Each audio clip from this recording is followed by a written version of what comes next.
le double jeu, si vous voulez bien, le triple jeu du grand Barthélémy Diaz face aux éventualités d'affrontement sur un trio dénommé Ousmane Sonko, Khalifa Sall et Macky Sall.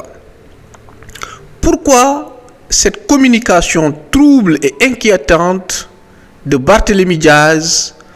dans une situation où plusieurs issues sont possibles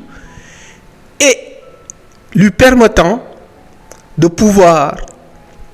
être du côté du vainqueur, quelles que soient les issues de ces affrontements. C'est-à-dire son jeu de l'hypocrisie, son jeu du double langage ou triple langage pour se tirer d'affaire sur cet affrontement actuel. Barthélémy Diaz nekk koo xam ne langage bi muy tenir dafa di langage boo xam ne langage la bu leerul, ndaxte Barthélémy ci biir waxam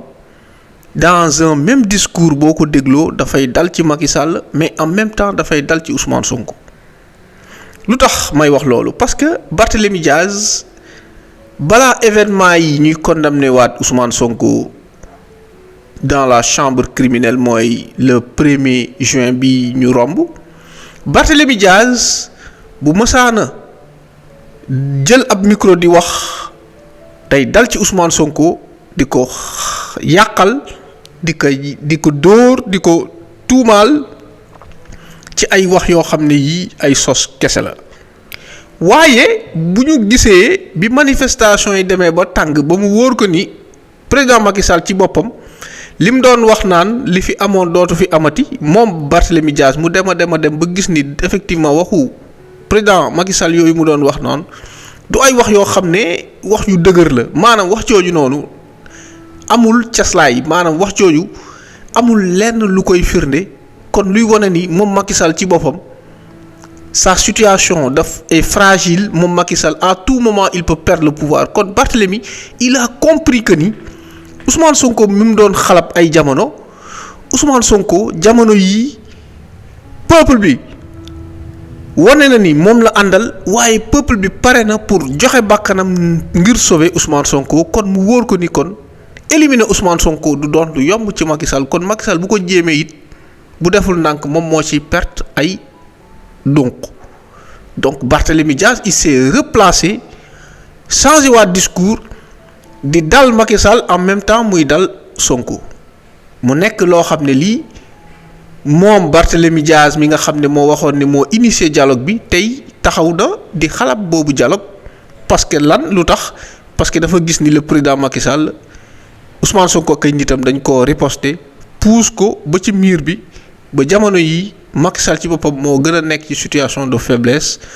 parce que il est face à sa conscience sur une vingtaine de morts yu jot a am ci Sénégal ak dégâts économiques yu jot a am. kon nag Barthélémy xam na ni président Macky Sall mu ngi ci situation bu inconfortable. donc ça veut dire que Barthélémy Diaz nit la koo xam ne il ne se place que dans le côté de celui qui a l'avantage du vent, c'est-à-dire ki gën a jekku toujours Barthélémy moom lay àndal, ce qui montre que Barthélémy c'est pas un leader mais Barthélémy c'est un lieutenant, c'est un numéro 2 en fait. Barthélémy moom ci boppam il peut pas être devant et diriger les troupes et dire à des milliers ou à des millions de personnes lii lañ war a def, fii la ñuy jaar, bàyyi leen lii, def leen lii. donc Barthélémy Diaz numéro 2 la, tey langaamu cëb nit pour que kooku bu xeexee ba am ndam moom mu nekk ab lieutenant.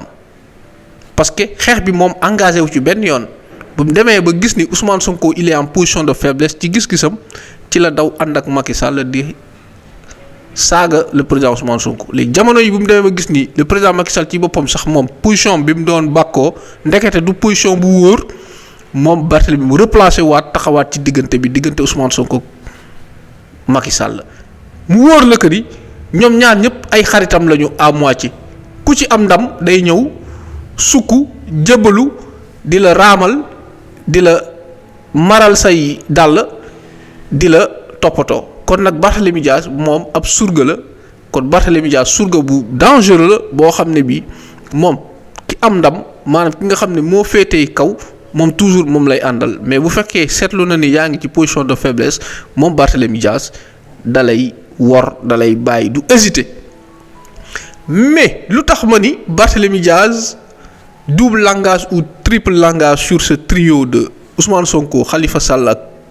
Macky Sall mooy que ni le même jeu bi bi Barthélémy Dias di jouer diggante moom ak président Ousmane Sonko Macky Sall c'est le même jeu la Barthélémy Dias di jouer ak Khalifa Sall ak président Macky Sall ak sénégalais yëpp mooy que ni moom Barthélémy Dias dafay ànd ak Khalifa Sall mais toujours il sait que à terme moom bu nekkee lieutenant wu Khalifa Sall tous les avantages yi Khalifa Sall war a am maanaam tey jii tey jii bu ñu demee élection présidentielle Macky Sall bu fekkee dem nañ ba ñëpp bokk Khalifa Sall dem élection présidentielle moom Barthélémy Dias dafay jàppale Khalifa Sall léegi bu ñu demee Khalifa Sall gañewul donc tu vois que la succession peut lui revenir mais en même temps moom bi muy doon dialogue ak Macky Sall wóor na ma ni ci biir dialogue bi am na loo xam ne ni yëgalu ko Khalifa Sall donc lu tax ma wax loolu mooy que ni man damaa gëm dëggantaan que ni Khalifa Sall mooy ki gën a xam Barthélémy Dias ci Sénégal la preuve bi ñuy dem bay tànn ab maire bu Dakar Khalifa Sall mi nga xam ne moo yar Barthélémy Dias di góoru Soham El Wardini dafa choisiroon maanaam dafa bëggoon a choisir Soham El Wardini au détriment de Barthélémy Dias pourquoi lu tax Khalifa Sall def loolu ça veut dire que dafa xam ni Barthélémy Dias nit la koo xam ne waroo ko jox les pleins pouvoirs parce que c'est un homme instable et dangereux qui peut te poignarder à tout moment s'il sent que tu es en situation de faiblesse donc Khalifa Sall bi mu demee ba bañ loolu daf ma jox ay indice j'ai compris que ni Barth certainement c'est un homme dangereux la preuve bi mu demee di dialogue président de la République moom ay mbiram la fa doon dialogue te bu fay dialogue du ci boole Khalifa Sall boppam la fay dialogal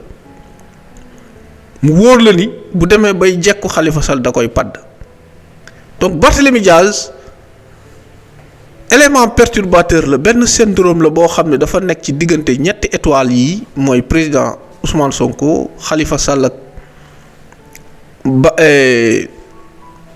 Macky Sall di tourner autour di tirer profit képp koo xam ne ni gis ne war na mën a jël ci yow dara da koy jël mais bu gisee ni yow tu es en position de faiblesse da koy exploiter te tamit dafa am na lu ma fàtte wax mooy que ni moom dafa ni moom bu Ousmane demee élection te Khalifa bokkul day ànd ak Ousmane Sonko léegi nag supposons que ni waa léegi imagine ma joxe scénario boo xam ne ni bon analyse rek a tax ma koy def mais xam naa ni wóoruma ni day am mooy que ni imagine Ousmane Sonko ak Khalifa demuñu élection kon moom day ànd ak Macky Sall rek nekk maire de Dakar continuer nekk député bu yàggee mu naan damaa bëgg a doon le mouvement de Khalifa Sall taxawu Ndakaaru ne Khalifa Sall parrainel ma comme yaay sama kilifa ma def le président d'honneur léegi nag bu fekkee dañoo dem élection ñëpp bokk ànd ak Khalifa bu fekkee Khalifa bokkul Ousmane bokk mu ànd ak Ousmane donc ça veut dire Barthélémy Dias lieutenant la boo xam ne bii am na carrière politique mais secondaire lay doon carrière politique secondaire mooy maanaam du mës a nekk njiitum réew waaye du mës a am